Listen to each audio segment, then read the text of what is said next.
Thank you. You're welcome. We'll do more as we go along. Lovely, lovely.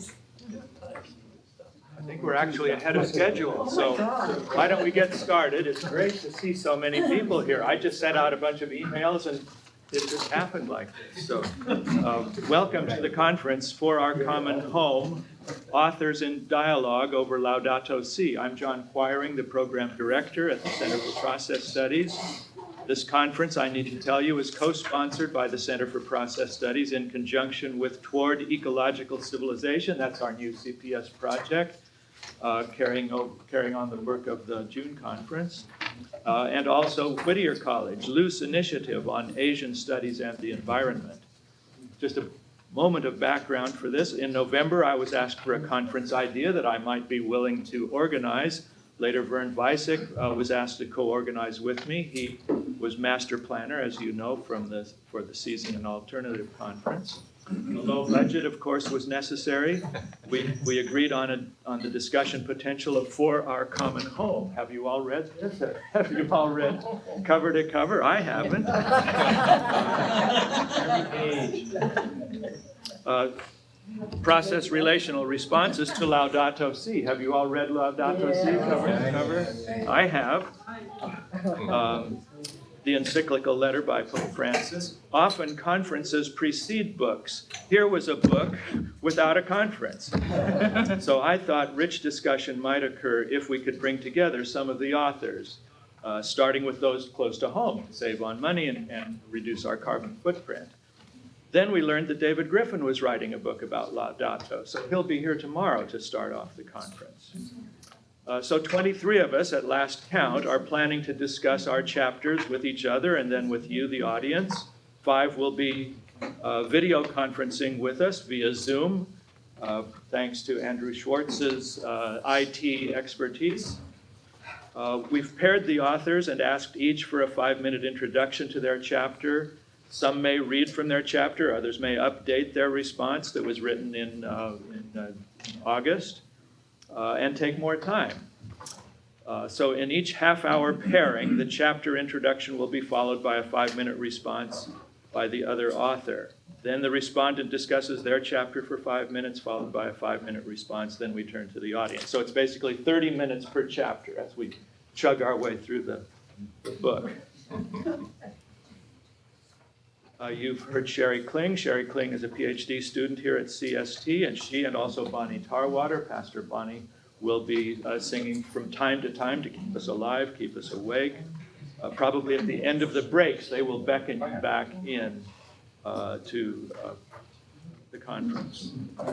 For lunch, we're all on our own. Participants and audience are all on our own, but the CST Lemon Tree should be open this noon, as well as 2 delis across the street at Wolf's Market, and then downtown is close if you have a car. There's a reception this evening at 5:30. I bought the best wine I could afford from Trader Joe's. It's not $2 Chuck. So that's at 5:30.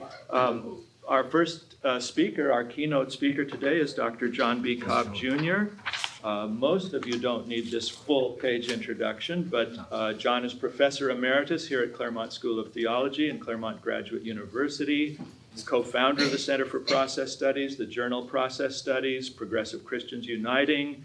He co-received the Graumeyer Award for Improving World Order. He recently was elected to the American Academy of Arts and Sciences. He masterminded the 80-track conference Seizing an Alternative, attracting 2,000 people in 2015, June 2015. He co-founded Pandopopulous, an internet platform for ecological civilization. Dr. Cobb is founder and president of the Institute for the Postmodern Development of China, which coordinates 30 centers supporting China's official commitment to ecological civilization. John Cobb is the author of 30 books, 400 articles. These are some of the books. Is It Too Late? A Theology of Ecology, Sustainability, Sustaining the Common Good, The Earth's Challenge to Economism. The Graumeyer Award was for the book he co-authored with Herman Daly, for the Common Good, Redirecting the Economy, toward community, environment, and a sustainable future. And he's the co-editor of this book. So John Cobb has the first 45 minutes or so, and then we'll have a 10-minute interlude with Pat Patterson's poetry, but I'll introduce her after John Cobb. Will you welcome John Cobb?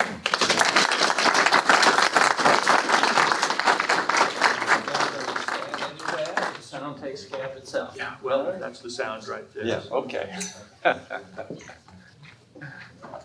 Well, I'm delighted to welcome you all. I have not been part of the planning of this conference, but since they allowed me to keynote, I think I'm in position to be a welcomer, and I'm delighted to see you all here and hope that we can have a really rich time together. I've also been given more time than most people, and therefore I will probably talk too long, but I will also try to make sure that I shut up in time to hear something from the rest of you. Okay. Something briefly about how the book came to be written and the reason for working on it. Most of you do know about the conference, and at the conference we created, I think, a good morale and broadened the sense of the possibility of a kind of movement that would include people with quite varied interests, but all of whom really cared about making the changes we need to make if humanity is to have a real future, a happy future on this planet. And of course, we're glad to be the authors of a movement to do that. But if we fantasize and imagine more than the likely, maybe we could reach and influence 10,000, 20,000 people. That's very ambitious for us. Then along came Laudato Si, just 10 days later. And here is the most influential figure outside of politics, the most influential, potentially moral speaker for the whole planet, making essentially the same points we were making in our conference. And when he speaks, maybe 1 billion people become aware of that, maybe even more. But in comparison, it's obvious that what he does has a chance of really making an historical difference in a way that what we could do couldn't possibly. And we found so much in that encyclical with which we could agree, which we could support, that we wanted to say, we are not running a competitive movement alongside of, or as an alternative to what the Pope can do. Instead, we want to be sure everyone understands that we look to his leadership on a global basis. And the best way we could think to say that clearly would be to get a good group of people who were identified with the conference in one way or another to look at the encyclical and then respond to it. And so we hope by publishing it, and we're very proud that we got it out before the Pope's visit. And to get 60 people to write, well, I think I usually gave people 10 days to respond. So we're very proud of it, okay. And I think what people write when they don't feel like they're writing a scholarly article, but just writing from their heart what they think about something, is often more valuable than what comes out if you tell them spend six months from now, we want a serious paper from you on this. So I really think those of you who have not had a chance to look at it will find you don't need to read it cover to cover, the sequence of them. The papers are not that important, but sample it. I think you'll find there's a lot there of significant values. So that was the purpose of writing the book. And I hope that we can keep that goal of contributing to a global movement rather than trying to have many, many movements around the world.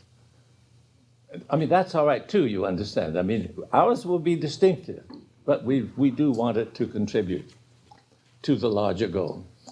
I think one reason we're so enthusiastic about the encyclical is that the man who wrote it claims a name that has, for a long time, back in the 70s, St. Francis was identified as the patron saint of the whole movement, the whole ecological movement.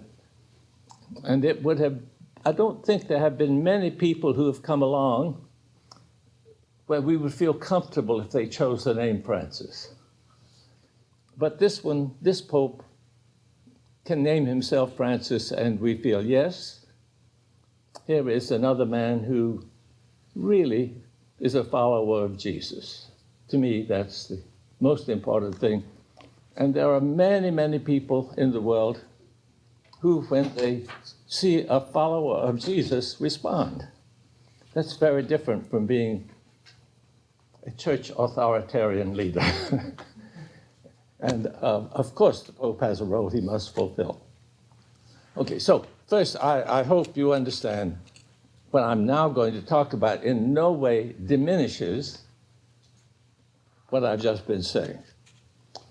But I think it's also important to say, if we're going to have a global movement, and to me, that's what we urgently need now. We're beginning to have it, and I think Laudato Si is very important in beginning to have a genuine global movement.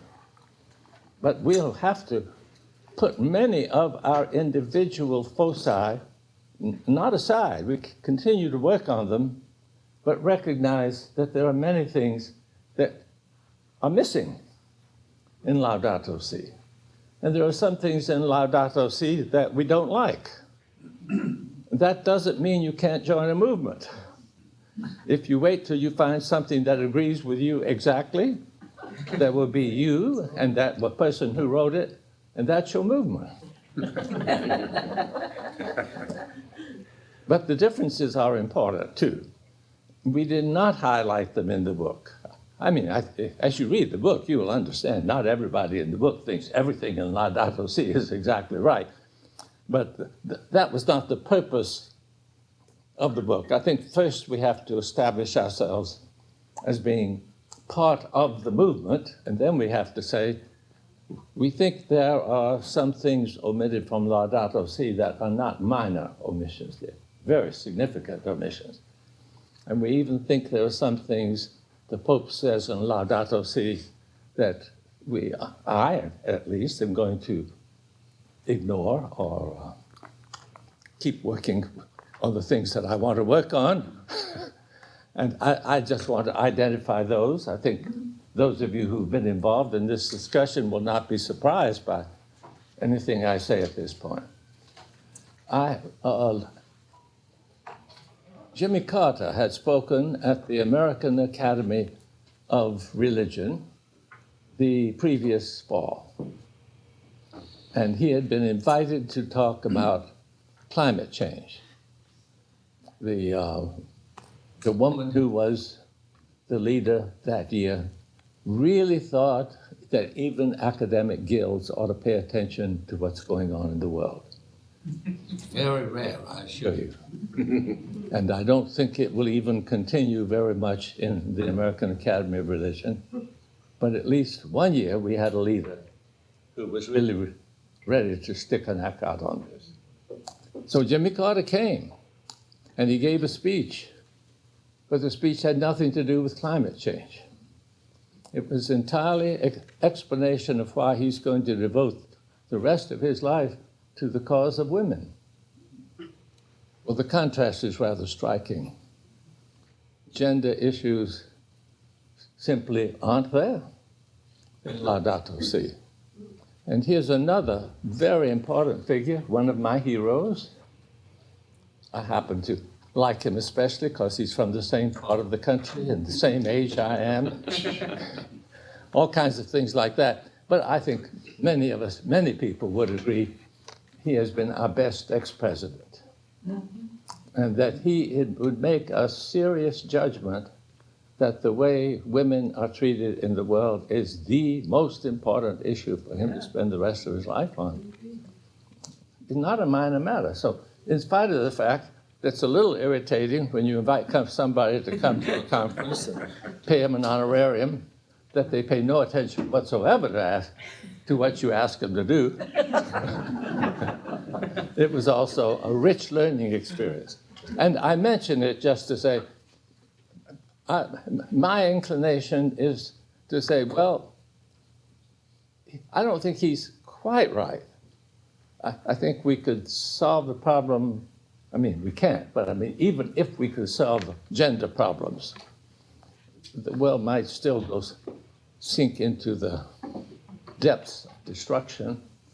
So I'm not quite agreeing with him, but I'm sure going to support him in what he's doing. And I think many of you will also feel that he's another great global leader whose decision needs to be taken very seriously. And when you read Laudato Si in the light of that, the total absence of discussion is painful. And I'm sure you understand you understand. I'm not saying, therefore, this is not the leader to follow. I'm just saying we can't just accept him as the authority on all issues. We still need to be concerned about things that he is not concerned about.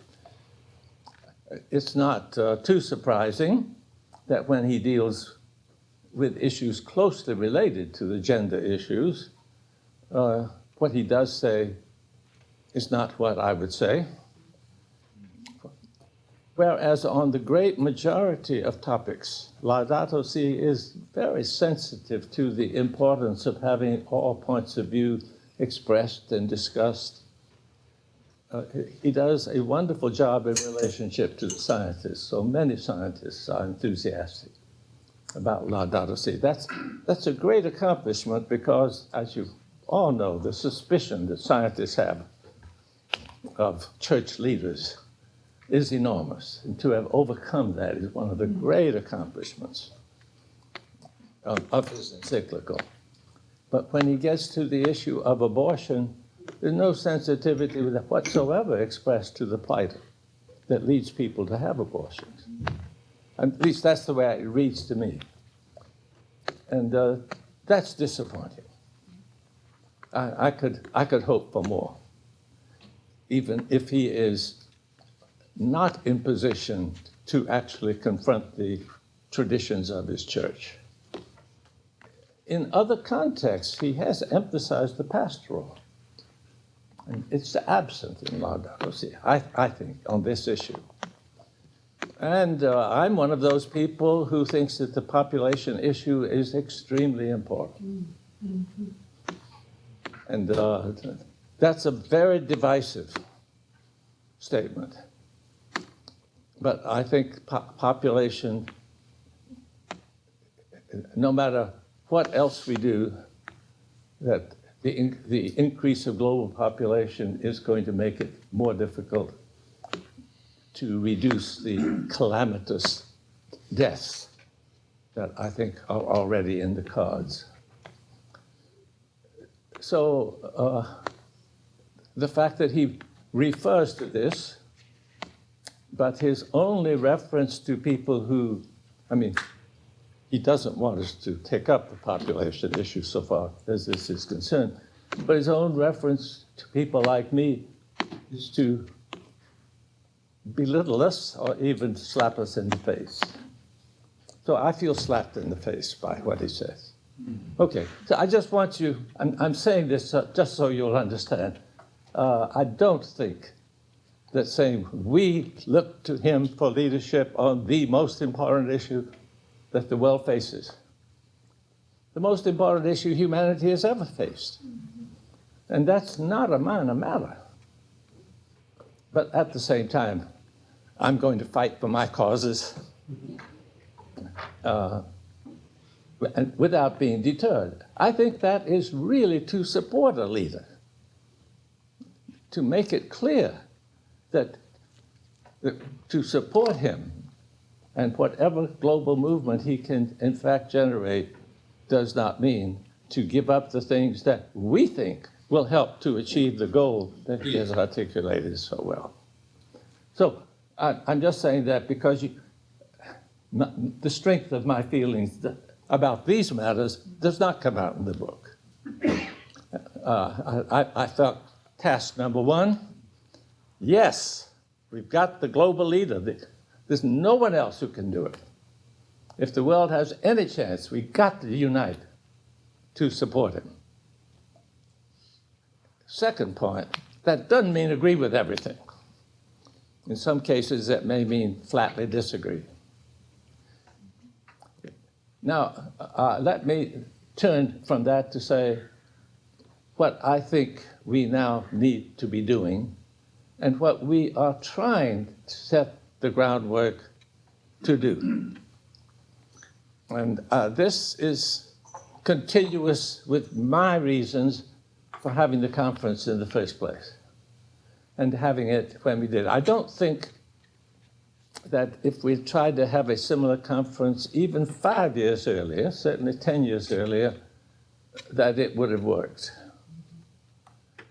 I think that it can only work when there are lots of people in many, not only many countries, but in many different lines of work with different spiritual communities and so forth, who agree that the world is on the wrong course. Not trivially, not the sort of wrong course that with a little tweaking here and there will be okay, but really on the wrong course, based on values that are going to destroy us if we continue to follow them. Until lots of people already agree on that, we don't have any chance of a movement that is serious, that really has a chance of making the difference. But I think we are now at that point. And there, of course, at the time we had the conference, it was not at all clear that we were anywhere close to that point in the political arena. Now we realize that among the American people, the level of anger against those who have been leading us is huge. Mm-hmm. Now, of course, much of it is expressed in ways that make us, that we'll all worry about. But the fact that a candidate who calls himself a socialist is now in a position to be taken seriously as a possible president of the United States, I would not have thought that possible. Even at the time of the conference, I wouldn't have thought that possible. Okay, so I'm speaking, but that to me is confirmation. You can't just say, oh, but that's Marxist, and then dismiss it. I think there may be more anger against capitalism now than there is against socialism. And that's a change. It's real change, a very positive change from my point of view. It opens up whole ranges of possibility that didn't seem to be in this country possible before. So I'm saying, I think you can probably agree with me that the last few years have really brought to the surface and to consciousness the fact that we need deep changes. And of course, from my point of view, the deep changes require rejecting the fundamental ideas underlying modernity. But of course, I don't mean we can all of a sudden all really give them up. They are us. We've been socialized to understand modernity as progress. But modernity is based upon individualism and mechanism. I don't want to get off on a long talk about this, of course. But those of us who think relationality, interconnection, life, organism are much more fundamental notions than the ones that control virtually all the disciplines in our universities. Are really, if we take this seriously, we have to be extremely critical of virtually all of the institutions of our society. And I just don't think that even thoughtful, the sorts of thoughtful people I was looking to attract were really ready for that even 5 years ago. And I think we're much more nearly ready. That's why I think the notion of a global movement is not a meaningless notion now. Okay, now what can we do to realize this opportunity, take advantage of this opportunity? You understand, it's too late to prevent enormous suffering. I think we just need to be realistic about that. Yeah. I wrote a book, Is It Too Late, in 1970. Mm-hmm. It may have been too late then. Mm-hmm. But I think there was a real chance of avoiding it then. And there was that period of a few years when the American public gave a great deal of attention and support to ecological issues. So many people now don't even remember that. But it was in Nixon's presidency that the only really good legislation passed in Congress on the subject of environment. Well, you can imagine there had to be some public opinion being brought to bear. I don't think Nixon was the leader of it, but he didn't fight it.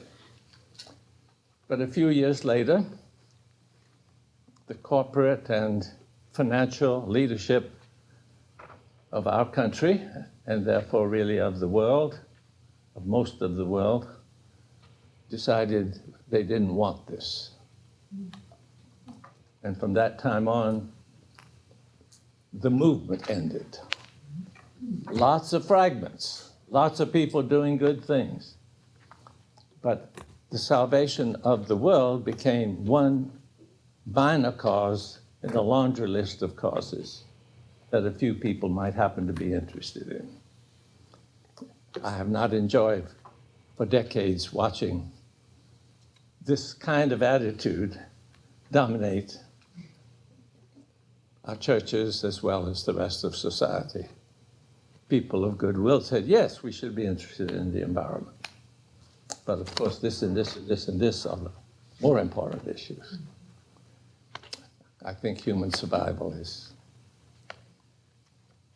the underlying issue. Now, can we develop a movement that takes very seriously the primary importance of this one? And climate change has finally reawakened the ideas that we had without knowing anything about climate change nearly 50 years ago. But can we now develop an understanding that in no way sets itself against all the social issues that are so important? Peace and justice are not less important when we are looking at the future of the planet than they ever were when we didn't think about that broader issue. And again, the Pope's encyclical does a beautiful job. Beautiful job. He calls it integral ecology. And when I came across that term, although it did not, the word integral has not been as much a part of my vocabulary as it has been in some other traditions. What he means by it is, of course, that you can't save the environment without also healing the human community. And you can't heal the human community without also being concerned about the larger ecology. This is not original with the Pope. I would say that in the religious communities, this has always been the case. In Southern California, I was chair of the Council of Churches group. It's a very tiny little group and not important, not in terms of having accomplished things. My only point is, it was called the Eco-Justice Task Force. I don't think that, and if you look at the World Council of Churches statements, the Vatican statements through the years, the Patriarch statements through the years, I don't think that the religious community was ever in danger of juxtaposing these and saying one can be done without the other. But there were lots of organizations focused on specific things that went on without much regard for each other. Okay. Now I think the time has come when people in many different fields are ready to understand that what they want to accomplish can only be accomplished if what all these other folks are wanting to accomplish can also be accomplished. You can't save the whales without a concern for climate. You can't do much about the climate without focusing upon the economic system.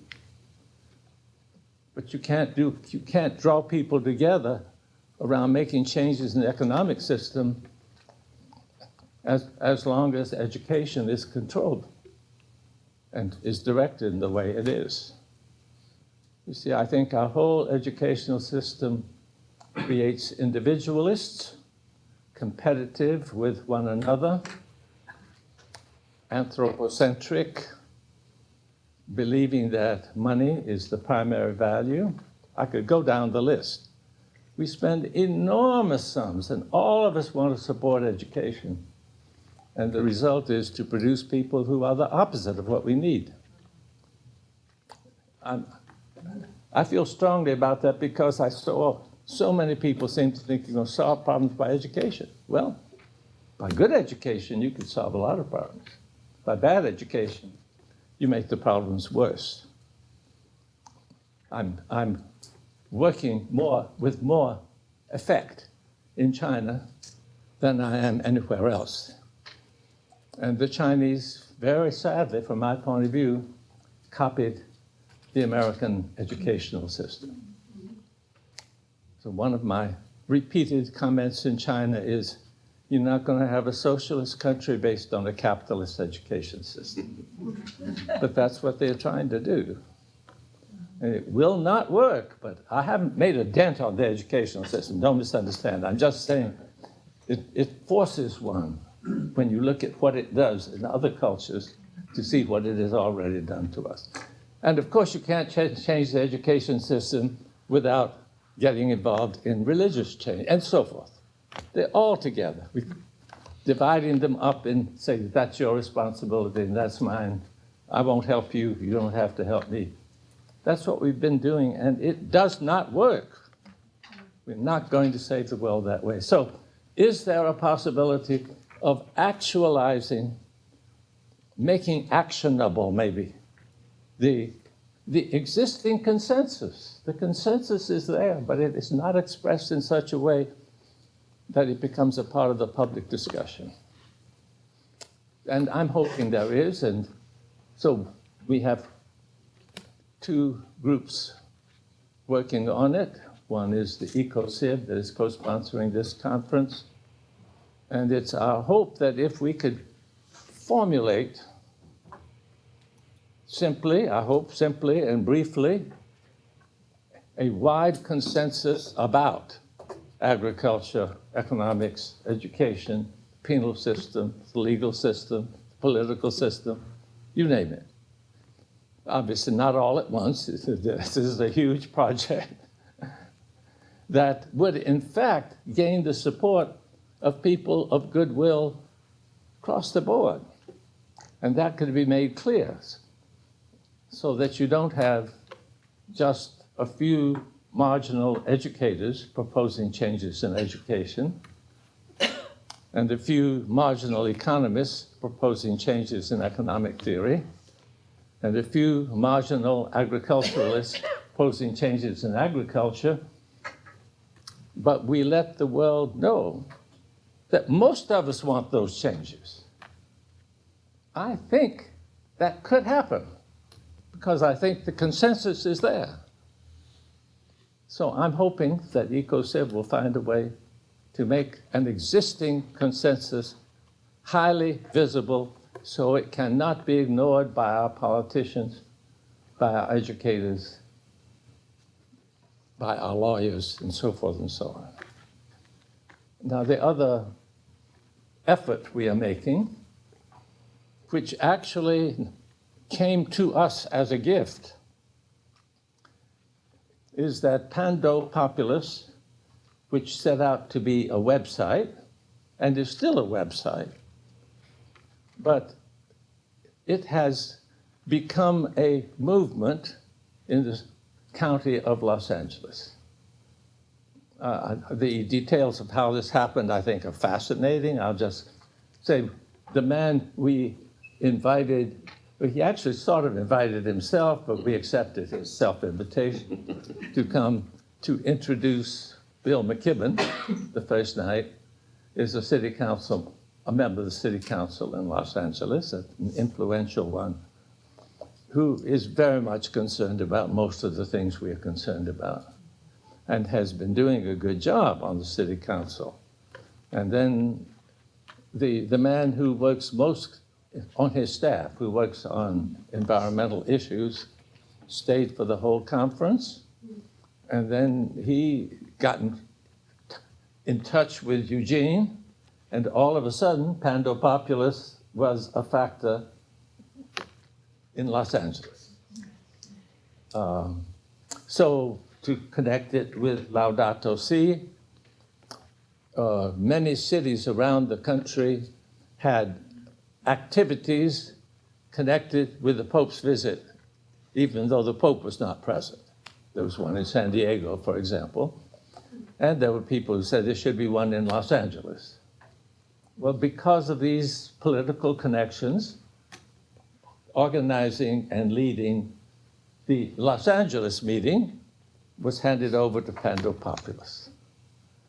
And all of a sudden, 50 or 60 environmentally concerned organizations in Los Angeles became aware of Pando Populus. And the name, which we owe largely to Vern, of Pando, has caught on. I will just give you one example, and then I'll give you a little bit of chance to respond to a question or whatever you want.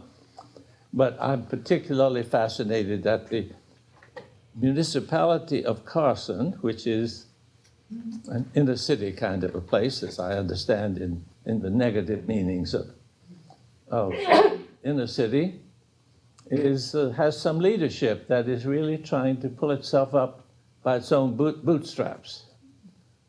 And without any connection with us, they said they were going to Pando. Okay, you see what I mean? The term, the idea, the image, Pando Populus, this aspen grove that's all one organism, has caught on, and we're now invited to help them in some ways in terms of their project. So we have opportunities at a very practical, realistic, local level. There are 120 organizations that have wanted to be working with us. So we do have a chance. As I say about all the wonderful opportunities we have, they're all very fragile. It would be nice to have a little money. At present, we have to operate with volunteers and concerned people, and that's wonderful. But a few people you do have to pay salaries to, and if we can't do that, things will collapse. But I don't mean to end on a sour note. I'm just trying to say, I'm not making a prediction that these are going to be a great success. But I think it's important to try to identify what is possible at a particular moment in history, and then to try to do something to take advantage of those possibilities. And thanks to the Pope, and thanks, I might also say, to the 1% who have, or the 1% of 1%, I much prefer to say, who have sort of taken their gloves off and enabled everybody to see that their plan is to rule the world without much concern about what happens to the rest of us. That combination, I think, has created possibility of metanoia. And let's try to make use of it. Okay, I'm happy to have questions.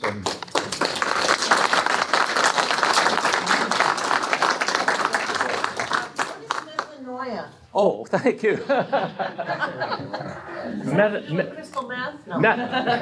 Metanoia is a Greek word that in most of our Bibles and elsewhere is translated repentance.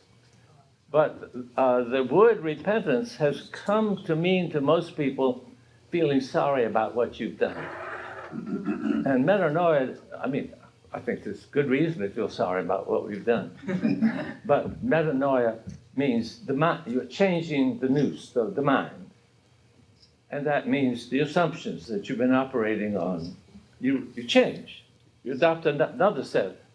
But of course, if there's real metanoia, it means you also change what you do. It's not. So I think it's a very powerful word, but if I just said repentance, to me, in English, that word has lost its power. Yes, sir. Now, I'm a Catholic who's very worried about overpopulation. Yes. And I don't think this Catholic Church has, we've painted ourselves into a corner. Yes. Nothing we can do about it. And the Pope knows that and probably would like to do something about it. But I'm very interested in, if you have a few more sentences that you could say. Oh, yeah. Well, yes, I think that, of course, what the Catholic Church has officially taught has played virtually no role in what has happened in the United States, even among Catholics. So we could say, what difference does it make? But in a country like the Philippines, it has led to, I think, terrible consequences, because the official Vatican position is taken much more seriously in some other parts of the world than it is in Europe and the United States. So I do have to just say I'm opposed, okay, to that. The big issue, there have been countries, I'd say two important countries that have dealt with their population growth in very different ways. One of them is Japan. And I say Japan is the one tribal people who have become a modern nation. So at the end of World War II, one of the justifications for Japanese imperialism and expansionism was that the islands were overpopulated. So they didn't say we will stop overpopulating. They said there's lots of land over there in Manchuria and so forth, and we'll appropriate that. So there are several million Japanese settlers in other parts of the world, mainly Manchuria, I think, sent back to Japan. So the Japanese said, okay, we can't solve our problem by conquering other places. What will we do? As far as I know, this wasn't even discussed in the Diet, but the Japanese are able collectively to make a decision. It's extraordinary. I don't know any other modern people who can do that.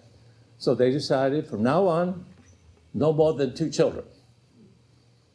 And I don't mean there are no third children, but boy, are they no laws about them, no public rules. but it wouldn't be fun to be a third child in a Japanese family. Now, China had to do it in an entirely different way. If China had not adopted the one-child program, there would be another 600 or 700 million people in the world, in China. And the possibility of China avoiding calamity in the future, I think, would be much, much less than it is. But that was a very painful process in China. Very painful. Lots of bad consequences. The whole Chinese demography is skewed badly. A few workers, now we're going to have to support a whole lot of retirees. So Japan was more fortunate to be able to solve its problem that way. I'm not sure whether these are the kinds of things you want. The best way of dealing with matters, and the one that the Catholic Church can support, is to say the education of women always reduces population growth. And everybody can support that, I think. Yes. You know, maybe I'm on the wrong track here, but you talked about there are no gender issues in this. My mother had 10 children. As a good Catholic woman, Yes. you know, well, I would, you know, that's a damn, you know, it still makes me so angry to see my mother having to give birth to 10 people for this so-called God. Just it pisses me off. Well, I'm not a Catholic, so I'm not, you understand, I understand. no one has put me in that position. Now, my grandmother, however, I mean, in other words, from my point of view, these attitudes are cultural attitudes. It's just very sad when they are turned into moral principles and then supported by institutions. It's easy to understand how it happens because, of course, you have to deal with the cultural issues. My grandmother's generation, my grandmother had 10 children. And she wasn't told she had to by the church or anybody else. That was just, and 7 of them lived to adulthood. Everything went fine. I mean, there was no horrible consequence. But you know, you do find in the Bible one verse which says, "Be fruitful and multiply." I say, this is the only commandment in the Bible that we have observed. And I'd say, let's check that one off.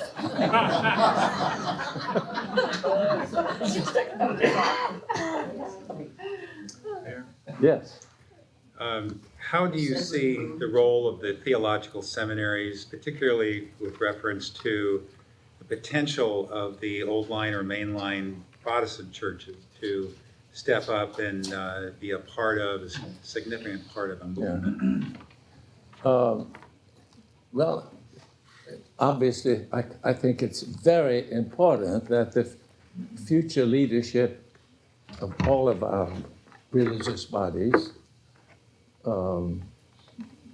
be not only informed that this is the official position of major bodies, that they should be concerned about this, but actually feel it in a personal way. And I think that seminaries have varied greatly at this point. And even individual seminaries from decade to decade have varied a lot. Claremont has had a leadership role in some periods and not in other periods. From my point of view, when Dean Freudenberger was here, the faculty had made the decision of a curriculum emphasis on these kinds of issues. We did a good job. And I don't think it's disappeared. I think there's some very good things happening in Claremont now, but it probably does not have the centrality that I would like to see. Am I answering your question? Drew is doing a good job.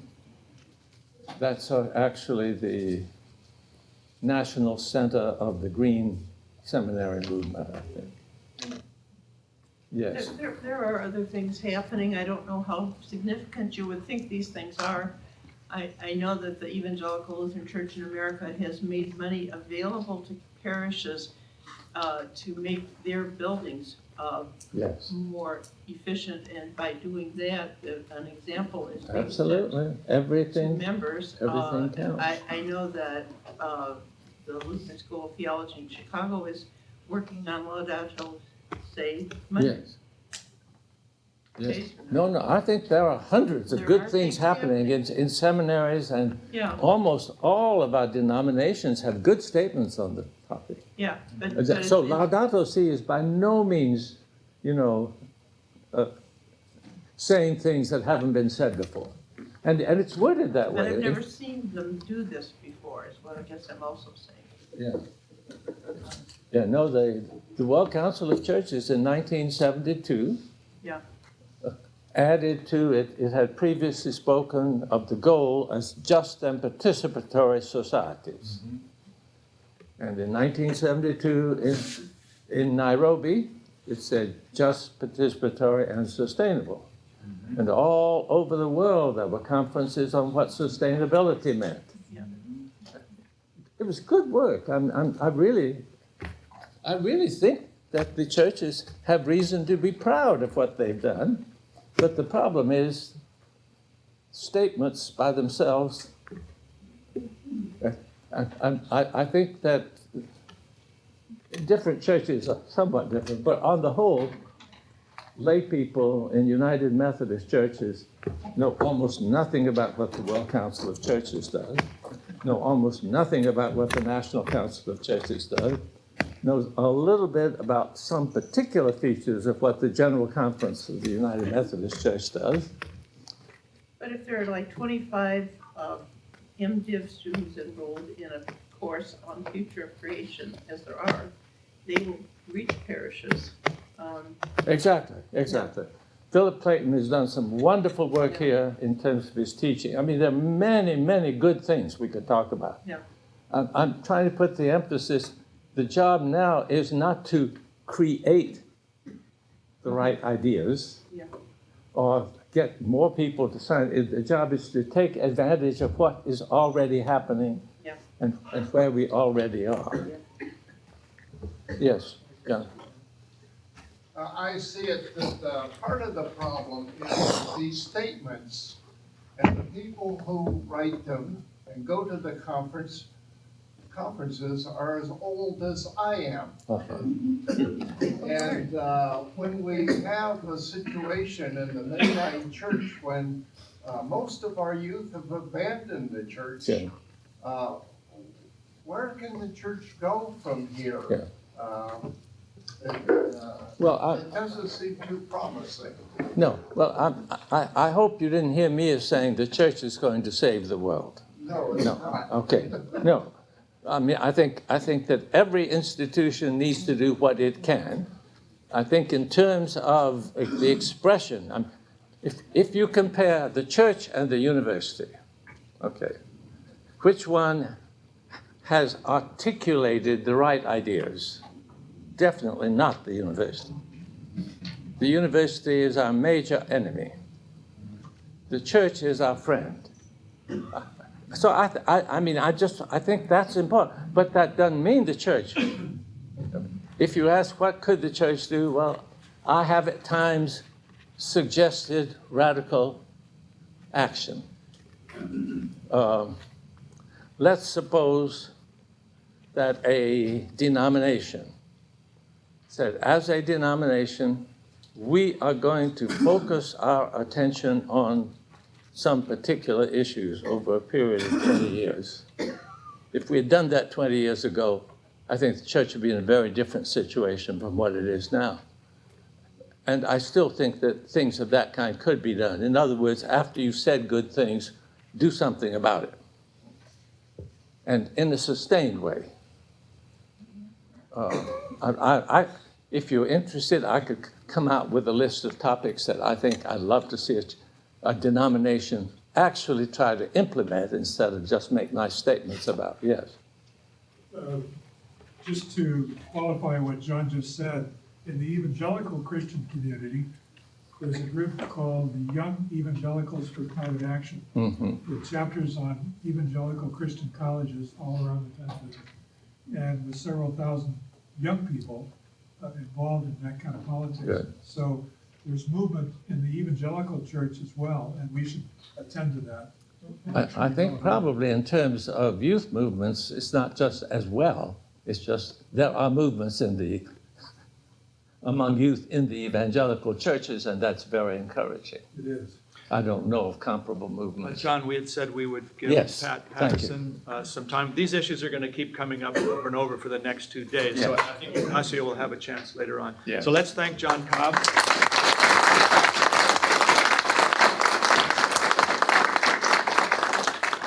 While Pat is coming forward, I will say Pat Patterson, originally from Maryland, devoted nearly 20 years to educational work in Japan as a United Methodist missionary. Then she served in New York, supervising the work in Northeast Asia. She retired at Pilgrim Place, where she continues to work on social justice and climate change. She was selected Poet Laureate of the Pilgrim Place Centennial and also our June conference, Seizing an Alternative. The latest of her 4 books is titled Awakening to Ecological Civilization. So she has written a poem for this conference, is that right? Last night. A poem for Laudato Si. A poem for Laudato Si. Earth cries out. Earth cries out. The rivers and seas cry out. The mountains cry out. The sky cries out. Plants and animals cry out. All the world is one huge cry. The poor cry out. The hungry cry out. The raped cry out. The murdered cry out. The robbed and defrauded cry out. All the broken people are one giant cry. We can no longer buy and sell what are the commons of all. We cannot substitute our products for the gifts of creation. We cannot produce trash in place of natural treasure. We cannot discard and denigrate our brothers and sisters. We cannot steal and exhaust the inheritance of future generations. We cannot put profit and greed to determine our existence. We cannot continue the crime of endangering this living planet. We cannot destroy what is sacred, the earth, and all of life. The loving creator of this beautiful world calls out to us. The just and crucified one calls out to us. The sustainer and comforter calls. Hear too the silent cry of all on the verge of extinction. Listen to the agonized keening that rises from suffering and conscientious people. Love and justice must fill the universe. This is the time to repair. This is the time to heal. This is the time to dedicate ourselves to transformation. This is the time to seize from the jaws of destruction a promising and hopeful future. This is the time to hear both the cry of the earth and the cry of the poor. This is the time to answer the call of the Creator who makes all things new.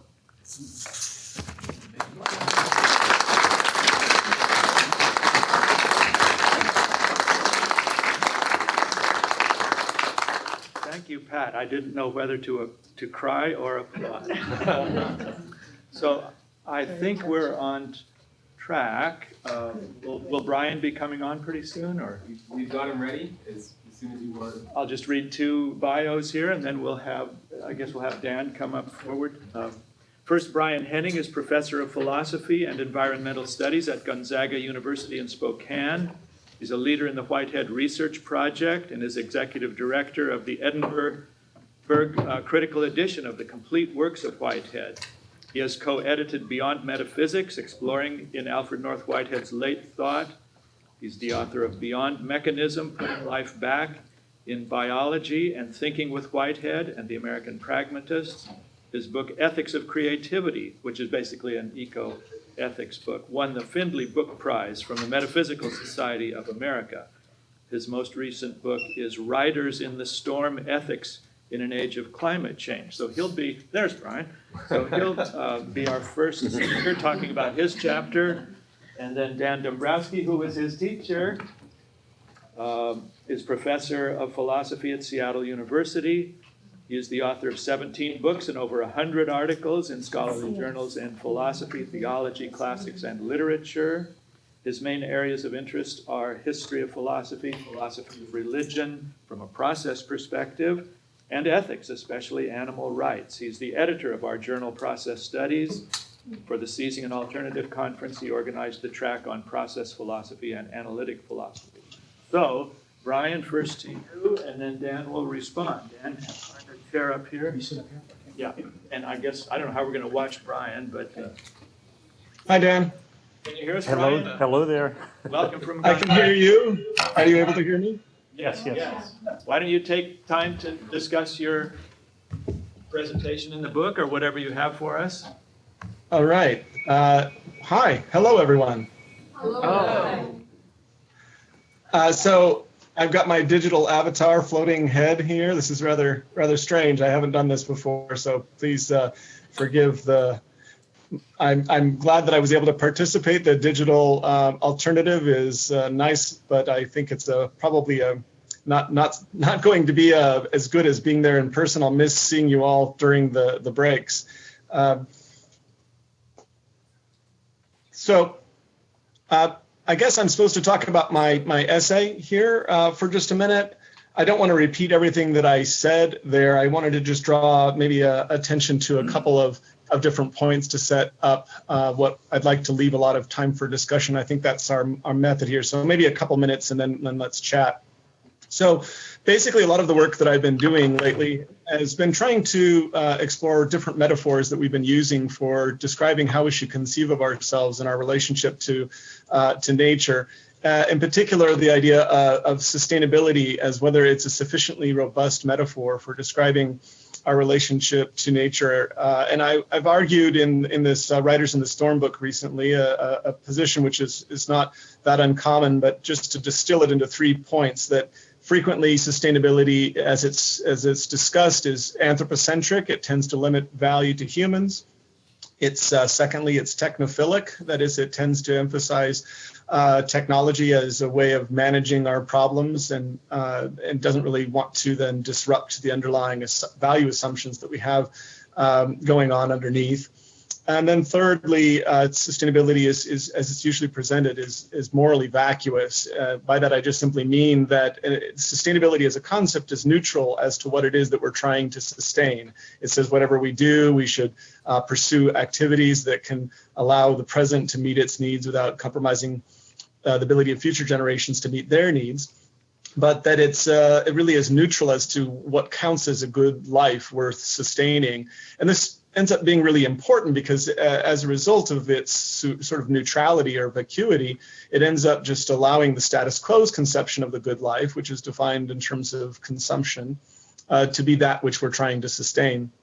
And so one of the things I was excited about with Laudato Si is that the Pope is really clear that this is not an adequate set of solutions, that technological solutions to our problems are not sufficient. And that we need to then, and as the Pope puts it, we need to redefine our notion of progress, what counts as a good life well lived. And so his emphasis on simplicity, voluntary simplicity, is very welcome in my view. one thing I wanted to pick up on as an alternative that people would sort of categorize his view as a stewardship model as opposed to a sort of a sustainability model. The idea is that, of course, we're stewards of the earth, that a reinterpretation of dominion is being suggested. The Pope even rather dramatically says, although it is true that we Christians have at times incorrectly interpreted the scriptures, nowadays we must forcefully reject the notion that our being created in God's image and given dominion over the earth justifies absolute domination over other creatures. So he's explicitly rejecting the idea that dominion entails domination, and that instead we are stewards of the earth on behalf of the Creator. And I like this. This is a really great improvement. But I worry what it is that people hear when they hear the phrase that we are stewards of the earth. What worries me is that, in fact, we fall back into a rather hubristic sort of position. I'm reminded of, and I think I quote in the piece, a quotation from Stephen Jay Gould, the paleontologist and evolutionary biologist. He wrote in the late 90s, he said, quote, "Such views of stewardship, however well-intentioned, are rooted in the old sin of pride and exaggerated self-importance. We are one among millions of species, stewards of nothing. By what argument could we, arising just a geological microsecond ago, become responsible for the affairs of a world 4.5 billion years old, teeming with the life that has been evolving and diversifying for at least 3/4 of that immense span of time?" So his view is that it's unrealistic, or it's inappropriate to think that we're in charge of the earth, and that this in fact just encourages us to slip back into that idea of control, of fixing the earth, which is really not at all what it needs. And one thing that's occurred to me in some subsequent reading after writing the piece for John Cobb is that actually stewardship only appears twice. There's this nice essay in the New Yorker by Naomi Klein. After she visited the Vatican during the release of Laudato Si, she wrote this New Yorker piece, and in it she notes that the word stewardship only appears twice. Actually, she quotes Cardinal Turkson, Turkson. Cardinal Turkson writes, she quotes him as saying, the word stewardship only appears twice in the encyclical, but the word care, on the other hand, appears dozens of times. He writes, continues, "This is no accident. While stewardship speaks to a relationship based on duty, when one cares for something, it is something one does with passion and love." So what I've been suggesting on campus here at Gonzaga is that actually the stewardship idea is probably better left to the side largely, and that we should look at is trying to redefine our relationship as a model of care instead of care for, rather than stewardship of nature, with the idea being that care involves a loving relationship rather than the idea of being a benevolent ruler, right? So I would throw that out there as something that I've come to subsequently. Just by way of conclusion, then we would like to hear what you all think. Just to respond to John's point regarding the universities. I've heard, John, your comments and thoughts on universities, and I share many of your concerns. You said something like, if I heard you correctly, the university is our enemy, which I know is slightly hyperbolic, but that the church are our friends. And being at the university, I wanted to note some of the things that I've been trying to do via Laudato Si on campus. We've been hosting encyclical reading groups. We've had interdisciplinary panels. And several of the very practical things that I'm trying to do as a result of this is we've been able to get money set aside to create a curriculum workshop, a summer curriculum workshop around trying to help faculty from across the university, economists, engineers, nurses, educators, to learn how they can incorporate concepts of ecology, sustainability, stewardship, care into their classes without dislodging current content. So this is something, it's sort of the challenge that David Orr has thrown out there a long time ago, and we're trying to do our part to take it up. I'm reminded of in this context of the university, some passages by, and I won't read all of them, but just a passage about universities from Thomas Berry. Berry wrote, I believe in the great work, he said, while our universities have gone through many transitions since they first came into being in the early medieval period, they have never experienced anything like the transition that is being asked of them just now. The difficulty cannot be resolved simply by establishing a new course or a new program in ecology. For ecology is not a course or a program, rather it is the foundation of all courses, all programs, and all professions, because ecology is a functional cosmology. Universities must decide whether they will continue training persons for temporary survival in the declining Cenozoic era, or whether they will begin educating students for the emerging Ecozoic era. While this is not the time for continued denial by the universities or for attributing blame to the universities, it is the time for universities to rethink themselves and what they are doing. And I'd like to think, in my very small way, I'm trying to do that locally at least. We're doing things at our own scales. And I think if we don't do it, if we give up on the universities, I fear that really there's little point in trying other places, because these are the places where the students are formulating their most basic sets of values and commitments. Finally, I've been actually trying to take up this work in terms of divestment of our own endowment, and have helped in supporting our own student group who's taking up the challenge that Bill McKibben has presented with trying to get universities to divest, and are having some marginal success. Our investment committee of our board of trustees this very month in a few weeks is going to spend half of their meeting on divestment, and what they will conclude I do not know, but it is encouraging that at least starting to take it up. So with that, I will see if we can have this this exchange with the giant floating head on the wall. Thank you, Brian.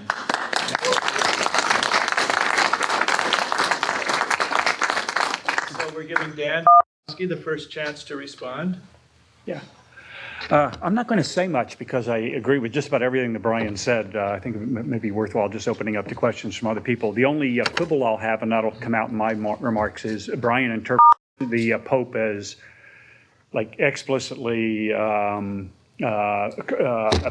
anthropocentrism, and I see only a partial abandonment of anthropocentrism in the Pope's comments. But that's a minor point, and I agree with everything else Brian said. And I know that Brian is like the ecology guy at his university. Everybody all over the university identifies him as the person who's the leader in this area. So what he said about his comments about his work at Gonzaga are reiterated by everybody else I know at Gonzaga, who says the same thing, that he's really the one who's leading that campus toward making it a real model for what the way other campuses should operate.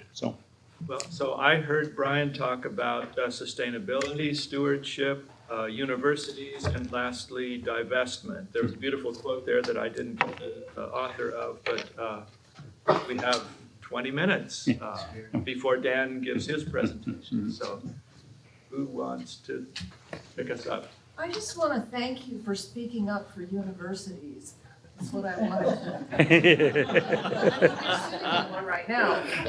And I taught at the University of California for 35 years, and I know that there's more activity going on in sustainability, stewardship, care, thinking about these things at the university than I ever see in my church.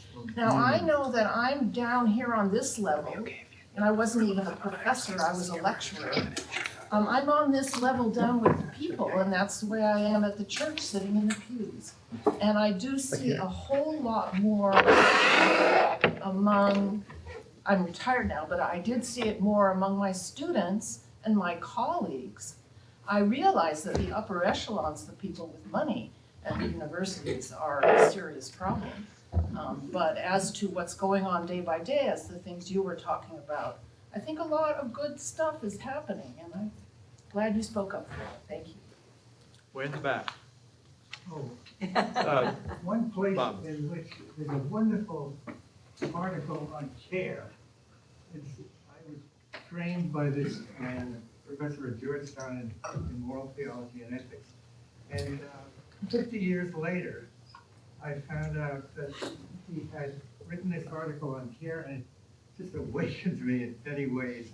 It's in the Encyclopedia of Bioethics.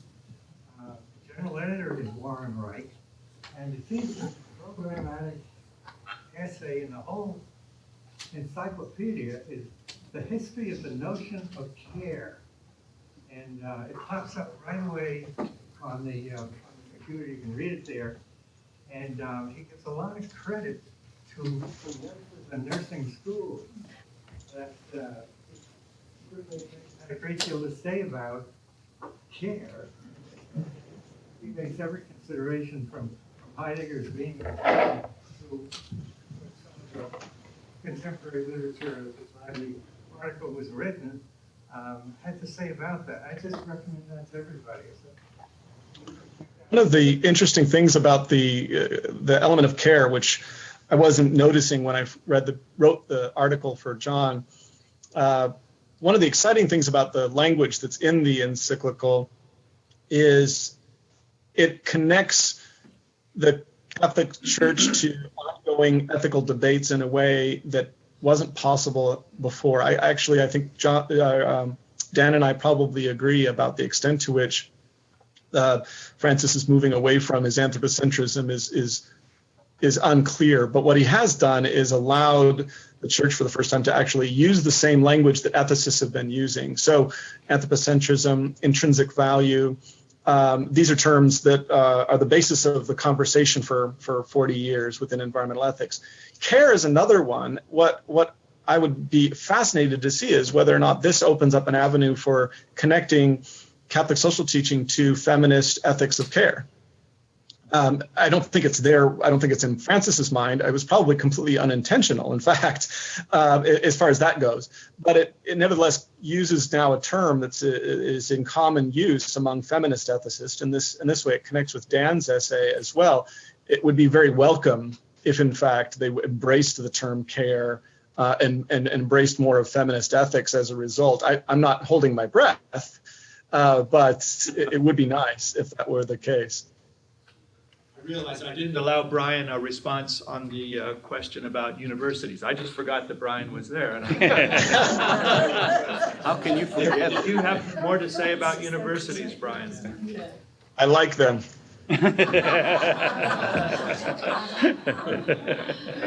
Well, here. hi, Brian. I like individuals in universities. I think that there are wonderful things and movements within the universities. I think that the point that John made still needs to be taken very, very seriously. And I'll let him speak about that and the whole issue of the value-free teaching that's going on, the issues of who funds whom and for what, research, et cetera, et cetera. I want to go in another direction, but it is to contrast that with another statement that John made about the church not being able, I mean, he's not making a summons or a call for the church to become the saviors. We cannot be the saviors. But I want to say that part of the reason we are not in a position to do the kind of work that can be done, and part of the reason why what Cynthia said is absolutely correct, it's because of the systematic weakening of the church by the powers at be in this country.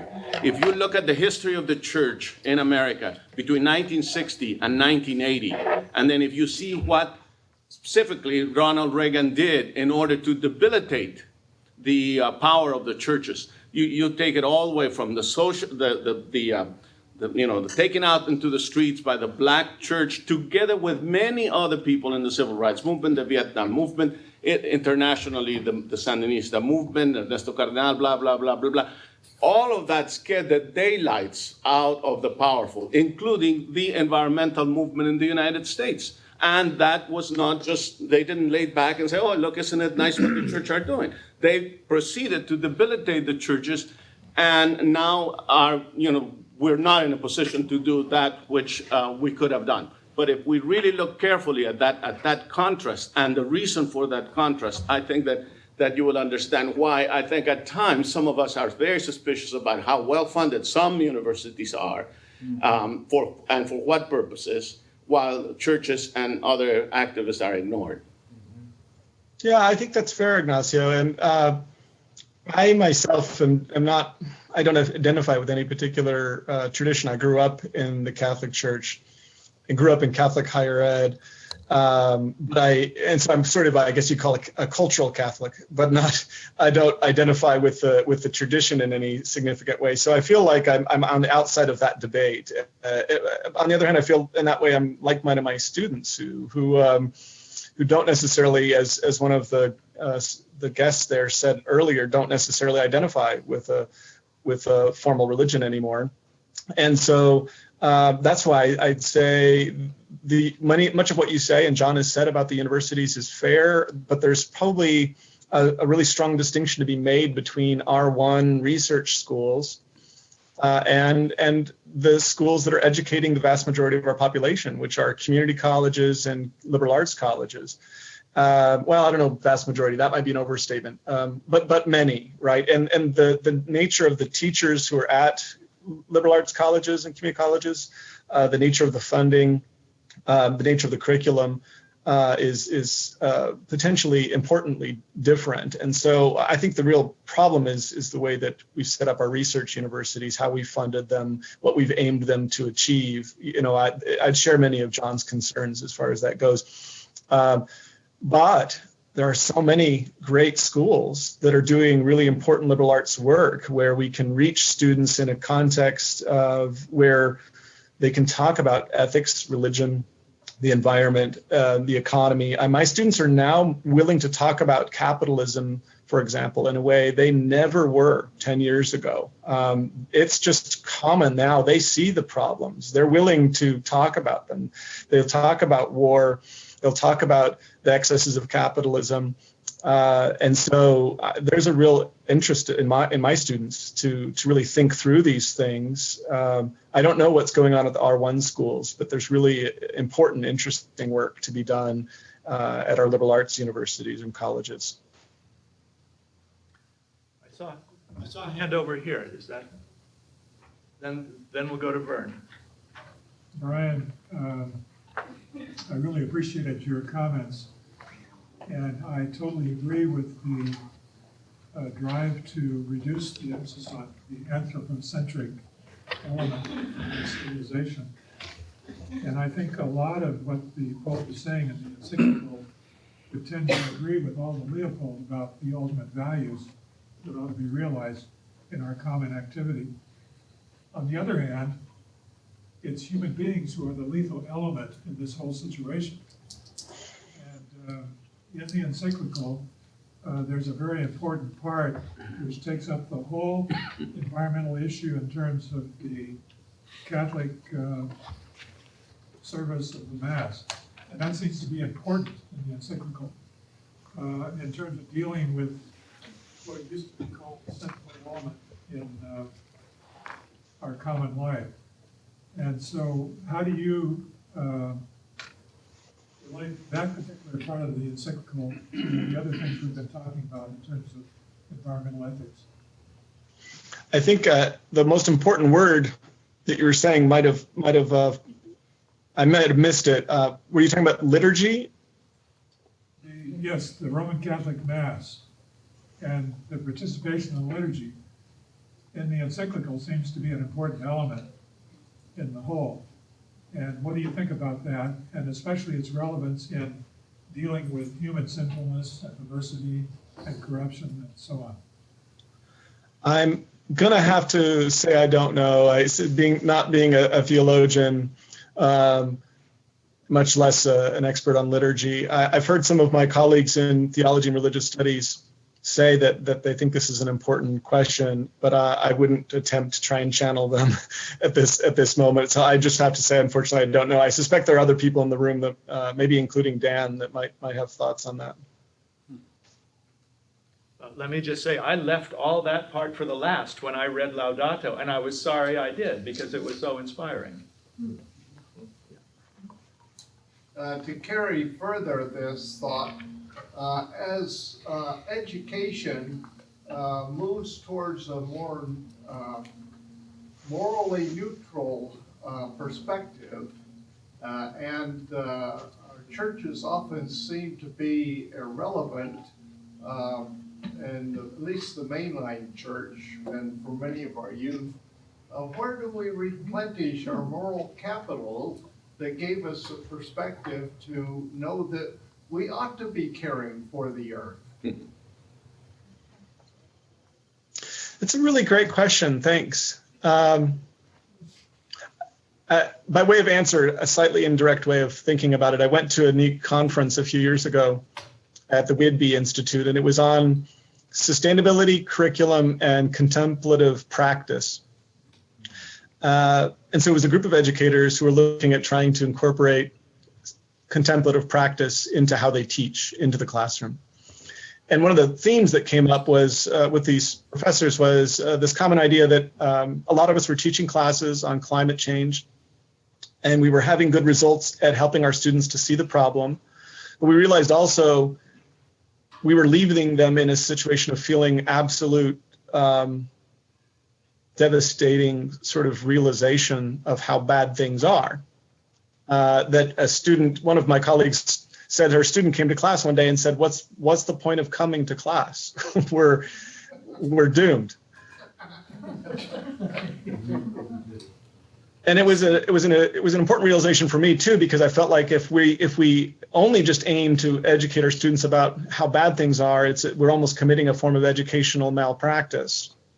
If we don't leave them also with some sense as to what would it be to try to meaningfully act at this particular time in our history, in the Earth's history.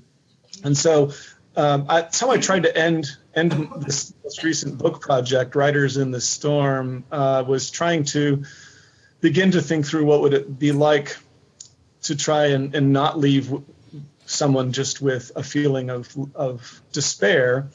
How to still be idealistic in the face of these problems. So for me, and I don't have a great answer, a complete answer, but for me, it's about trying to start thinking about what the questions actually that have motivated philosophy for millennia, which is what exactly is a good life well lived?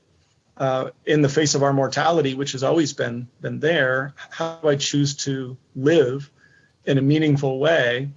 And I've become more confident that actually living more simply, voluntarily, out of a recognition of the benefits of doing so, actually leads to a better life and would would alleviate some of our challenges. So it's the trying to get my students to say you should still be idealistic and pursue important change, even if we don't know how long we have. We've never known, how long we have. It's a bigger problem because it's a species-wide problem now.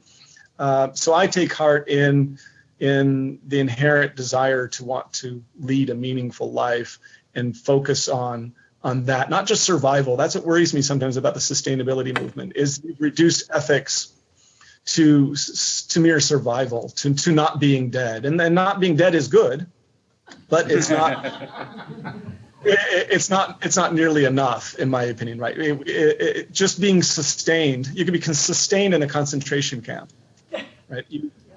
Sustainability is too anemic of a moral concept. We need to then philosopher's job, part of our job is to say, well, what would a good life well lived look like that would be worthy of sustaining and not lose sight of that important work? So that's what I personally do, and I try and help my students to be willing to do a partial answer at best.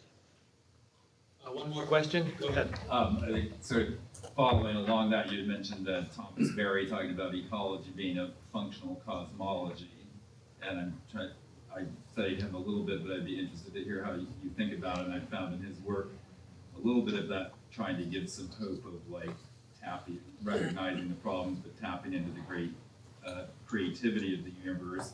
Could you talk a little bit about how you understand his conception of that and how it might help in mapping out something positive for us to do?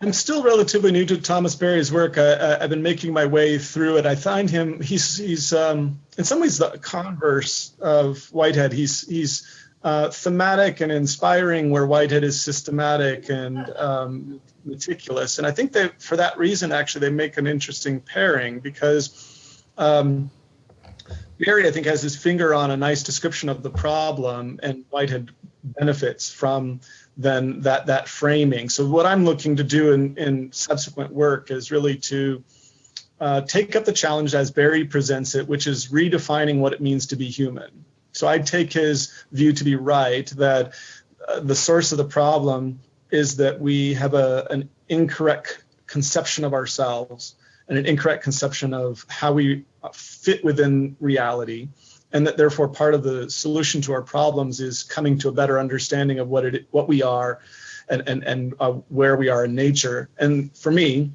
Whitehead is a significant resource in helping to answer that question. So this is when then I would move into Whitehead work and suggesting that he helps us provide a robust answer, a non-dualistic account of how we came about and how we recognize our specialness, but also our lack of specialness within an appropriate place. So it's very much like Leopold, who also said, right, the goal is to become a plain member and citizen of the biotic community. And I think that Barry is right, that the great work, as he puts it, the capital G, capital W great work of this generation is to reconceive of what it is to be human in a way that allows us to be mutually beneficial to the Earth community. How do we take our place within and among the biotic community? I don't have a complete answer about what that would look like, but I think that's a worthy project to take up. So I would share his view there. But I don't look to him for systematic answers, because he's just not a systematic thinker as far as I can tell. Okay, thank you, Brian. I think now's our chance to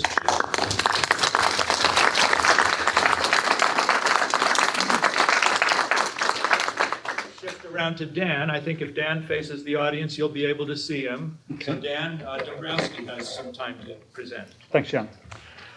Well, the greatest strength that I see in the encyclical is the close connection between environmental crisis and unjust institutions, that the natural environment and the human environment tend to deteriorate together.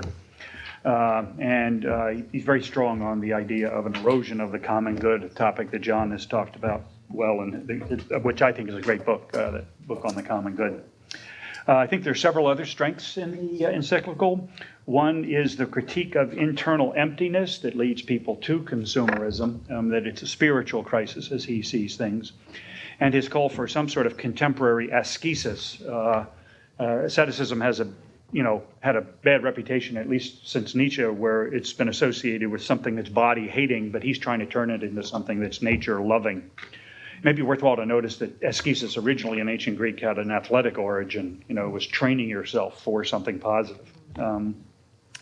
I also like the fact that he emphasizes that the imago Dei hypothesis does not have to be anthropocentric, that it doesn't give us greater prerogatives to find out that we're made in the image of God, but rather greater responsibilities. I also like his emphasis on Aristotelian hylomorphism rather than dualism, that we should think of ourselves as soul bodies. I'm trying to invent a word there by pushing the two together. We should think of ourselves as mind bodies or soul bodies rather than, souls or minds, encased in a body. And also I like the critique of political corruption. That Amnesty International does great work, but I think Transparency International does as well. That paying attention to corruption issues is important in the attempt to ameliorate poverty. However, I have two major problems with the encyclical, and I have the same sort of attitude that John does. These problems are not meant to diminish the importance of the work as a whole, but one of them is a matter that hasn't been brought up yet, and it has to do with an unresolved tension regarding non-human animals. The Pope is pretty clear that all creatures should be loved and respected, but he doesn't make distinctions among living creatures as opposed to non-living creatures. Sentient creatures, do they deserve more respect than non-sentient creatures? The way the term sentience is normally used, I don't mean proto-sentience, at the microscopic level that Whiteheadians may be familiar with. He's pretty clear that we should not kill animals for fur. He's also clear that we should not kill animals needlessly, and it's surprising that he doesn't say anything in that regard regarding vegetarianism or veganism. If you're not supposed to kill animals unless there's a necessity in doing so, some people immediately suspect that that's going to lead to a vegetarian conclusion or a vegan conclusion, but he does not go in that direction. I kept thinking of an argument from sentiency that's, a basic one in the animal rights literature that suggests that any being that can suffer has at the very least the right not to be forced to suffer or experience pain or be killed unnecessarily. That's the first premise. The second premise is it is not necessary that we inflict suffering or death on animals for us to have a healthy life. And if those two premises are true, the conclusion follows that we ought not to, inflict suffering and death on sentient animals. He doesn't go there, okay? Looks like we can use animals to provide necessities. He is very much concerned about preserving endangered species. There's a danger here of a sort of Platonism, where cowhood matters, but not individual cows. Pigginess is important, but not specific pigs. He reiterates the Aristotelian idea that herbivores are for the sake of carnivores, and I think he's implying that we're carnivores. He doesn't say that explicitly, but I don't know why he would go out of his way to tell us that herbivores are for the sake of carnivores, if not to, make us realize that although we're not supposed to use animals for fur, apparently it's okay to kill them for food, even though there's no necessity in doing so. He's very strong on the idea that a critique of anthropocentrism, it makes the case for theocentrism more plausible, and I agree with him there. But there's not much of a cognizance, or not much of evidence in the text that a critique of anthropocentrism has implications for beings, in scare quotes, beneath us. I suppose what I'm trying to say here is I think he's more of an anthropocentrist than he realizes. There is an allusion to the famous passage from Scripture that not even a sparrow falls without God caring. By the way, that remark was not lost on Hamlet. Hamlet refers to that right before he dies. Must have been consoling to him when he realized he wasn't really a good sword fighter, that, God must care for me. He cares even for birds. So not even a single bird falls without God caring, unless it's raised for the table. And then presumably it's okay to use animals for our purposes. Well, that's my first concern. I think if we're serious about critiquing anthropocentrism, this will require of us a rethinking of our moral relationship to the beings who are closest to us in evolutionary terms and in terms of their cognitive and affective abilities. They're very, very close to us, especially with respect to their sentience, and that requires rethinking if we're going to be serious about critiquing anthropocentrism. The second criticism I have is similar to the one that John made earlier, that it seems that the encyclical sidesteps altogether the problem of overpopulation. Apparently this Pope only has one pair of shoes, okay? And this is not smoke and mirrors as far as I can tell. He's really committed to a life of voluntary poverty and is really admirable in the sort of personal habits that he has. But it leads, I think, to the assumption that if we all lived that simply, we could have 7 or 15 or 20 or 30 billion people on the planet. And once again, I think that seems to indicate to me that he's more of an anthropocentrist than he realizes, that we can be as numerous as we want to be, and we're still going to be able to eradicate poverty and, have a sustainable environment. In at least one sense of the term sustainable. I'm thinking about Brian's comments there. And this is connected to his attitudes toward women. I'm on the board of an organization called Catholics for Choice. Rosemary Radford Luther is, emeritus board member of that organization, and was a major force in that organization for a long time. I'd like to thank her for all the work she did in that organization for a long time. But that organization basically thinks that he has a blind spot regarding women, and this affects negatively his environmental views. So on various reproductive health issues, the Catholic Church is an impediment not only to the right to abortion, but also an impediment to access to contraception and condoms in different parts of the world. It actually affects the United States politics too. The American Catholic bishops were some of the biggest supporters of healthcare reform. And I don't know if the healthcare reform would have gotten along as far as it did without the American Catholic bishops. And then at the last minute, they pulled the rug underneath the whole project because of what? Not abortion, contraception. It's really something of a shock. One of the things that Catholics for Choice does is when the American Catholic bishops lobby members of Congress, there are a couple hundred members of Congress, that are Catholic, and they lobby them and tell the church is opposed to abortion and contraception. Our group comes in right after them and tells them that 98% of American Catholic women who are of childbearing age practice some form of contraception, outlawed by the Vatican.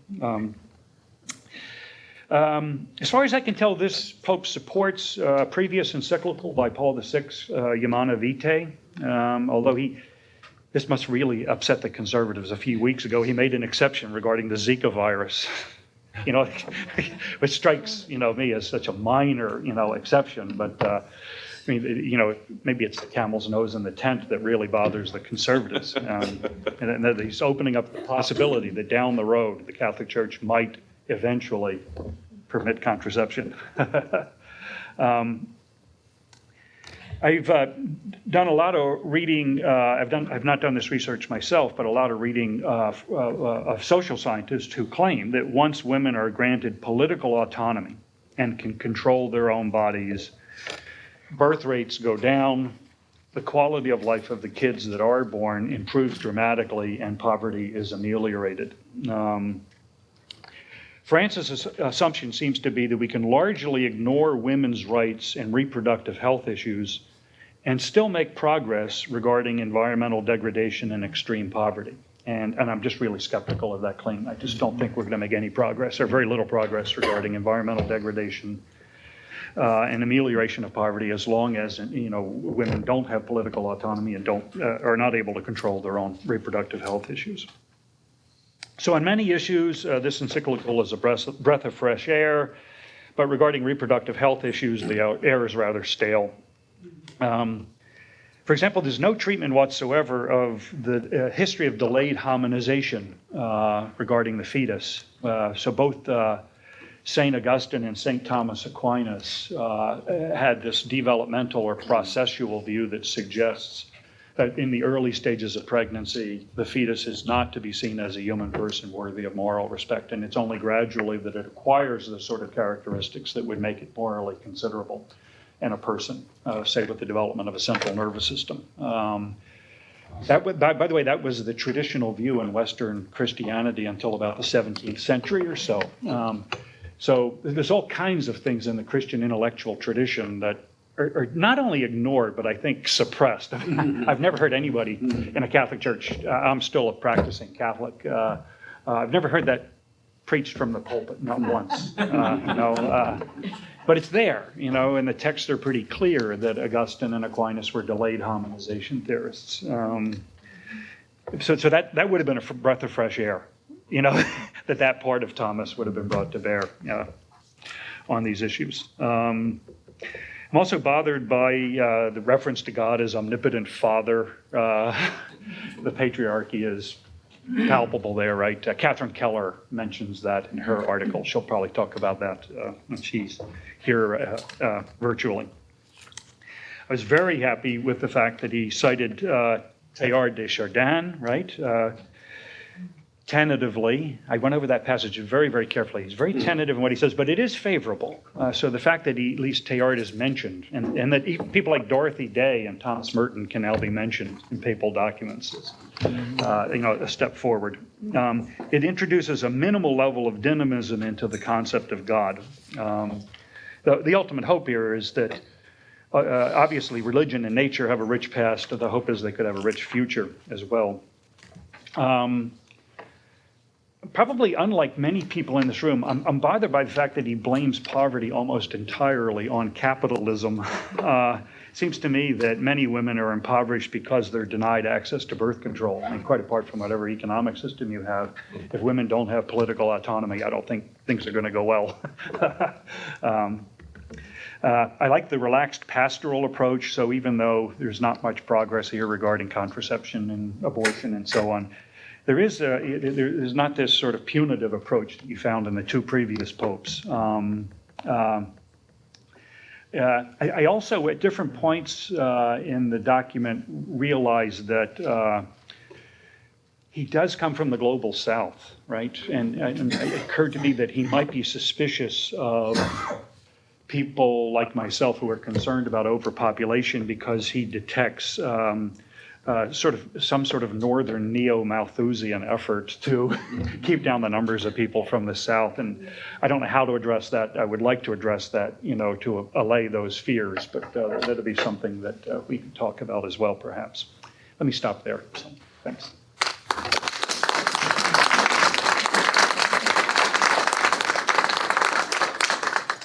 So Brian, you get the first response to Dan. I heard animals and reproductive health and voluntary poverty.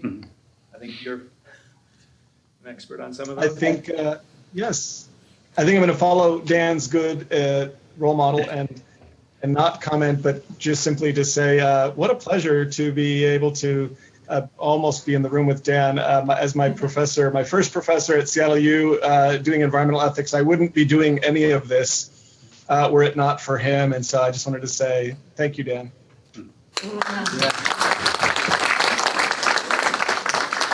How proud I am, but anyhow. So you're deferring to the audience. Yeah. Okay, comments or questions for Dan? John? Dan, I want to thank you not just for bringing up the issue of individual animals here, but for having kept that issue alive for a long time. And the way you do it is very gentle, but the evil that you are criticizing is not at all gentle. It's massive. It's gotten worse. And I have been slow to join you, so I'm not, it's just one of the areas in which I especially appreciate it. You have not mentioned, and Pope, I don't think there's any suggestion of this, but I have become aware that our diet has as much to do with the destruction of the climate change that's are driving cars and otherwise wasting utilities on houses. There could be, there are many, many ways in which we could improve. But I think I'm now accurate in saying that the destruction of forests, for example, in order to produce more meat, and a lot of other factors. I just mean it's a complicated matter. Yeah. But if we don't bring up our diet as a major issue that we talk about again and again and again, not only because of the worsening cruelty of the way in which the meat is being produced for us, but also because climate change, is which many people consider number one issue, needs to be addressed by diet. Yeah. I suppose my sense of its importance has been heightened. I think it's quite clear that China could feed itself if it continued eating Chinese food. But because it is copying us, wonderful model, it cannot feed itself. And it is buying up land all over the world that's going to be needed by the people who live in those places. I mean, just an example of the consequences of diet. Yeah, there's so much there. On the one hand, I'm most interested in the arguments that suggest that there is inherent value in individual animals themselves. I understand, but then there are these other... I'm suggesting you broaden it out and even people who are totally anthropocentric need to be concerned about it. Right. Apparently it takes like between 15 and 20 pounds of grain fed to a cow to get 1 pound of beef. And then if you think of all the fertilizer, petroleum products to run the tractors to harvest all of that. 15 acres instead of 1 acre. Yeah, exactly, yeah. Cannot support a large population. If you multiply by 15 the number of acres it takes to keep people alive. Yeah. I just want to bring this back home because a Chinese firm just bought vast quantity of acreage in the Imperial Valley to grow grain, to feed cattle, exactly, and to ship all the hay to China. And they're using the water from the Colorado River And, I mean, this is a disaster. This is just a But as long disaster. as we eat the meat, I don't think we can really morally condemn them for eating meat. Of course. As a person here from the Midwest, I would like to bring up some other issues that may not be quite as personal to you, but you may not even know that the farms have become very large farms, that crop rotation is being, there's a whole lot less of it. One of the reasons for that is the necessity to grow corn for ethanol. That's another. And because of the poor care now of the land, the USDA is trying to keep only 1 ton per acre of washing down the Mississippi River. That has created a very large dead zone at the bottom of the Mississippi River. And this is also due to the kinds of fertilizers that are carried down the river with the 1 ton per acre of topsoil. That's an enormous amount. And so this is partially to make corn to feed to animals, but it's also because of ethanol, which is not necessary. Thanks. Corn syrup. Yeah. Yeah, John Forney.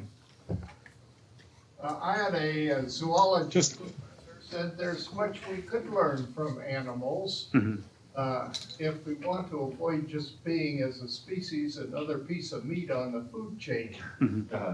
And that is, he did his studies on lemmings. Now the myth about lemmings is they all rush over a cliff and that's why the population crashes. Actually, the population multiplies to the point where all the nutrients that they depend upon get locked up in Arctic soil in lemming poop. And because it's so cold, it takes a long time for these nutrients to recycle. How is it that we as human beings, in terms of population control, avoid just repeating what the lemmings do and exhaust ourselves and doom ourselves to cycles of misery because the planet can no longer sustain us at the level of numbers that we are. I'm reminded, that at one point Brian said that we need to rethink what it means to be a human being. One aspect of that is coming to terms with the fact that we are animals. Now, in one sense, that's perfectly obvious. That's been known since the ancient Greeks or before the Greeks, that human beings are animals. But in another sense, it's really kind of a startling realization that we still tend to think of ourselves as disembodied cogitos, right? Or, our home is really in heaven, and, that it's the besouled part of us that will go there, and that the bodily part is not really who we are. Coming to terms with our animality is perhaps part of this reorientation regarding philosophical anthropology that would be needed. And one thing it tells me is that with all our papers we produce, with all our resources and all our tanks and ammunition, we're behaving as a species no different, absolutely no differently than these lemmings. So I think Brian has a response. Oh, sorry. I was just going to chime in, I guess, on 2 things.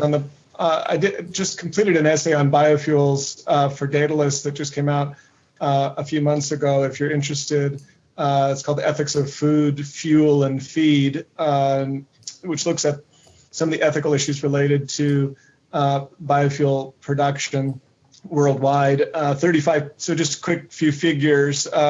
Out of the global harvest annually, 35% of the global harvest is taken and fed to animals, which are then subsequently eaten, right, losing about 90% of the nutrition therein. And then another 5% is converted into biofuels. So the 5% of the global harvest. So it's a lot less than animals, but it is a significant number. And interestingly, those numbers are frequently mandated by law. So in the United States, we're obligated to create a certain number of gallons of biofuels annually. And in Europe, there are similar goals for creating of biofuels. And in the piece, I won't get into all of the details, but part of the interesting terrain on this is largely we're taking edible nutrition and using it to create liquid transportation fuels for rich people, which potentially have a slightly lower footprint, though it very much depends on what kind of organism if you're using corn versus sugarcane versus jatropha or something like that, makes a difference. But really what this is doing is increasing the commodity prices for grains, which affects especially the urban poor, not so much the rural poor, which are oftentimes food producers, but especially the urban poor, which is at least a third of the world's poor. So biofuels are an interesting and complicated sort of aspect of this. I file it under the category of very well-intentioned ideas for addressing climate change that really are completely, in the end, unhelpful and actually are hurting us now. But now we've legislated that we have no choice but to create these fuels. So it's an unfortunate sort of thing. We've got to now undo this previously good idea. Sherry Kling had her hand up. Yeah, Dan, this question is probably means that we should have a conversation that is much longer than what could be had here in response to this talk. But a few things I wanted to mention. I'm not a vegetarian or a vegan at this time. I certainly applaud all the efforts of looking at chimps and whales and dolphins as non-human persons, the efforts to maybe eventually see the end of zoos, all those kinds of things. Certainly a critic of the current animal meat industry and its practices. But a couple of points I just would like to throw out there. One is that if humans really are animals, I mean, we know we are. If we wanted to push that perspective, and I agree with it, then it seems an oxymoron to then require humans to behave in a way about predation that's different from animals. So to me, it's like, as long as there's still predation of any kind in the earth, then it's not necessarily broadly, ethically, or morally wrong to be a predator. Also, I certainly also believe in the inherent value of all beings. Yet, if we look at evolution, evolution certainly does not value the individual in the same way that we do. Evolution, historically, and the way nature, if you read Annie Dillard, who's a heroine of mine, Pilgrim at Tinker Creek, she makes a great case for that evolution is wasteful of individuals. There are scientists also who believe that the eating of meat and animal fat is one of the reasons why human brains develop larger. Certainly, and there's a big dispute right now about health effects. I personally have had terrible health effects from eating a lot of grains. And there's a lot of argument about that right now. It could be, maybe it will be argued that a meat and vegetable-based diet is much healthier than a diet that's heavy with grains. So I guess I throw all that out there to say I'm uncomfortable. I applaud people who make the choice to be vegetarian and be vegan. I may do that one day, but I really resist a push or a tone that just makes the assumption that is a morally superior choice. Certainly, meat is an ecological issue, so I don't know how we're going to solve that. I think overall we may need less humans on the planet and way more expensive meat, and eat less of it, and I would be very applauding of that as well. But I'm uncomfortable with the tone that makes it a absolutely, undeniably, morally superior choice. Yeah, that's good. Thanks. It's a very complicated issue, so you brought out some of the nuances. What I would say about when you started talking, I started thinking about the line from Process and Reality where Whitehead says, eating, involves some sort of robbery. Yeah. And then the robbery requires justification. Yeah. So and then the justificatory, what gives you justificatory warrant is I don't know. contested territory. I would say it doesn't require justification. I would say life eats life, and that's the way life is. Yeah, that's yeah. Then we are really in the nature red tooth and claw view. The way I come at it is here's the way my attempt at providing justificatory warrant for what we eat is by making a distinction between moral agency and moral patiency, right? So, distinction between moral agency and moral patiency, or being a moral agent on the one hand, or being a moral beneficiary on the other. So, if you think about, suppose we frame the question this way, what property does a being have to possess in order to be accountable for his or her actions, right? I think just about all of us, if you phrase the question that way, I think just about all of us would agree that it's rationality that would be required in order to be held accountable for your actions and to be a moral agent. It's amazing how much agreement there is among philosophers. We disagree about everything else, that rationality is what you need in order to be a moral agent. Now, there are debates about whether or not a particular being is sufficiently rational. Like, at what age in childhood does the kid become a moral agent? Or,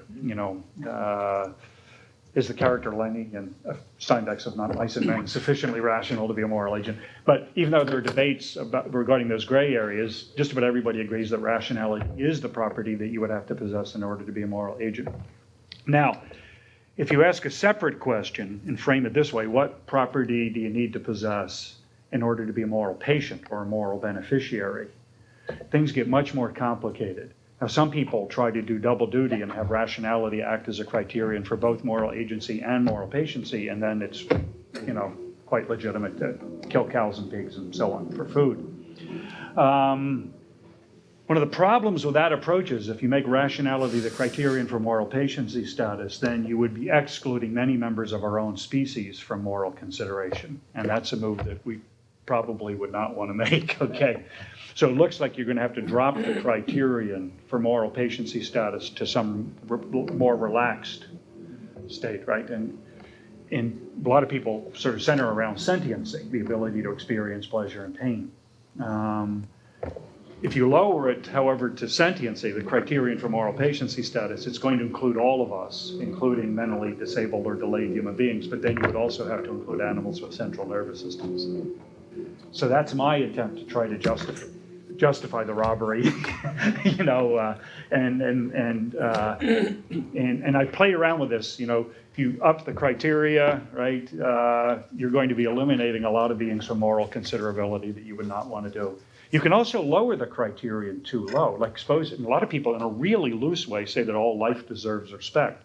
Now, there's a real sophisticated way of defending that you find in Brian's book on creativity. But there is a real loose way of saying that, which is really problematic, because then it would make mowing the grass like genocide, and then we wouldn't have anything to eat. So this idea of making rationality the criterion for moral agency and sentiency the criterion for moral patiency is my attempt to try to provide the sort of justification that Whitehead says we need. So, huge question, deep response. Brian, do you have a last word for us before we take our break? Or are you at peace? Oops, no, we lost him. Can't hear you. No, we cannot hear you. Can anybody bring Brian back to us? Yeah, sorry. Go ahead. Did you want the last word for this session? Yes, everybody gets a cup of coffee on me. Let's thank Brian and Dan.